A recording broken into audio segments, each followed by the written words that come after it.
அனைவருக்கும் வணக்கம். Power cycle euro 50 டொப்ளிங் எவ்வாறு கொள்வது என்பது பற்றி ஒரு சிறிய உதாரணம். டொப்ளிங் கொள்கிறது இது முதலாவது கார்ட். அதாவது இதில் டொப்ளிங்கை கொள்கிறமா இருந்தால் சரியாக அந்த நிலம் சரியான கழித்தரை, அதாவது சொல்கிற காஞ்ச தர கழித்தரை கலப்பு இறங்க இப்போ கஷ்டமான இடங்களில் மேலே போடணும். போட்டதான் கொஞ்சம் கலப்பு இறங்கும். அது இரண்டாவது மீடியம், அதாவது சொல்கிறது என்னென்னா ஒரு அளவானது. இல்லை ஸ்ரீலங்கா பொறுத்தளவில் சென்டரில் போட்டு தான் கூடுதலாக எண்ணங்களிடம்லாம் ஒரே அளவானது. களைத்தர கடன் களி இல்லை, காய்ஞ்ச தரை இல்லை. அடுத்த நோமல், அதாவது சொல்கிறது புழுதி மணி உழுத தரைகள். அப்படியான தரைகளில் டொப்ளிங்கை போட்டு இதில் கலப்பையை போட்டு இந்த இதில் டொப்ளிங்கை போட்டு கலப்பை போட்டு விடலாம். அதை எப்படி கூட்டுறதுன்னு பார்ப்போம். இதுதான் டொப்ளிங்.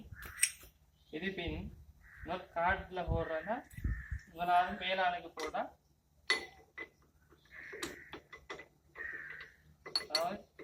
காட்டில் சரியான கஷ்டமான தரைகளை உழுவுறதுக்காண்டி மேலே போடுறது. மேலே போட்டு கலப்பில் போட்டு சரியான கஷ்டமான தரைகளை விடலாம். அதே ரெண்டாவது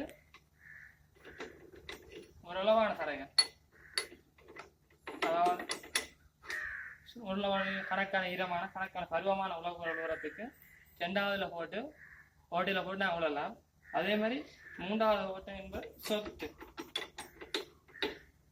சொத்தான தரைகள் உழுவுறதுக்கு, அதாவது கொஞ்சம் புழுதி மண் உள்ள காணிகள் உழுத காணிகள் அது உழுவுறதுக்காண்டி சொத்தில் போட்டுட்டு கீழே மூன்றாவது ஓட்டையில் போட்டால் ஓகே. இவ்வாறு ஃபிட் பண்ணால் ஓகே.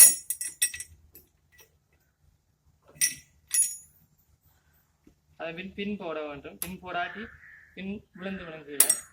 Okay, thank you.